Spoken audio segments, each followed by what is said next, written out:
તો બધાને જય શ્રી કૃષ્ણ। તો આજે નવરાત્રિ સ્પેશિયલ આપણે મહાપ્રસાદ બનાવવાનો છે। તો સૌથી પહેલાં આપણે ગેસ ઉપર કઢાઈ મૂકી અને તેના ઉપર 3 ચમચા ઘી નાખી દેવાનું છે। ઘી આપણું થોડું ગરમ થાય પછી આપણે એમાં સૂજી નાખી દેવાની છે 1 વાટકી।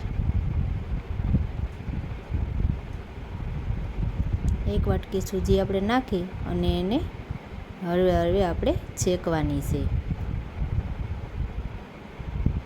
ગેસની ફ્લેમ સ્લો રાખવાની છે, હાઈ ફ્લેમ પર નથી આપણે શેકવાની, તો આપણી સૂજી છે એ બળી જશે અને આપણો મહાપ્રસાદ સારો નહીં બને। તો આપણે એને એવી જ રીતે ધીમે ધીમે શેકવાનો છે। તો આપણે સૂજી શેકાઈ જાય, બ્રાઉન ગોલ્ડન કલર આવી જાય પછી આપણે એમાં થોડીક 1 વાટકી ખાંડ, 1 વાટકી દૂધ આપણે મલાઈવાળું અને 1 વાટકી પાણી ઉમેરી અને પછી આપણે એને ફરીથી હલાવી લેવાનું છે, જેથી એમાં ગઠ્ઠા ન પડી જાય।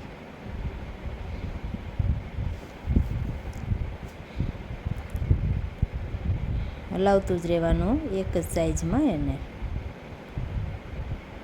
જેથી આપણો મહાપ્રસાદ એકદમ સરસ બને। તો હવે એમાં આપણે ઇલાયચી પાવડર નાખી દઈએ થોડોક।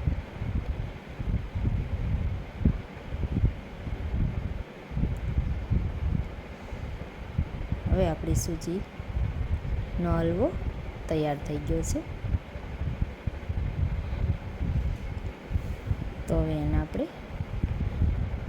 ભેગું થઈ જાય, કઢાઈથી અલગ પડવા માંડે ને એવી રીતે બનાવી લેવાનું। પછી આપણે એને નીચે લઈ લેવું, નીચે લઈ અને એક ડીશમાં આપણે ઠલવી લેવું।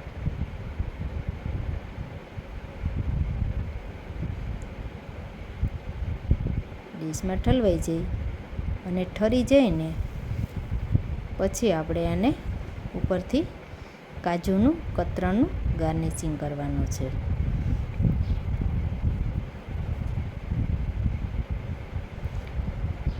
કાજુનું કતરણનું ગાર્નિશિંગ થઈ જાય પછી એને ચમચી વડે આપણે એક વાટકામાં ટ્રાન્સફર કરવાનું છે, જેને આપણે મહાપ્રસાદ બનાવવાનો છે। એવી રીતે એમાં જે આપણા 5 ફ્રૂટ હોતન તૈયાર છે, જે મેં અગાઉથી જ કાપીને રાખી દીધા હતા। તો હવે એમાં આપણે ચીકુ નાખી દઈએ, પછી એમાં આપણે ચીકુ, કેળા,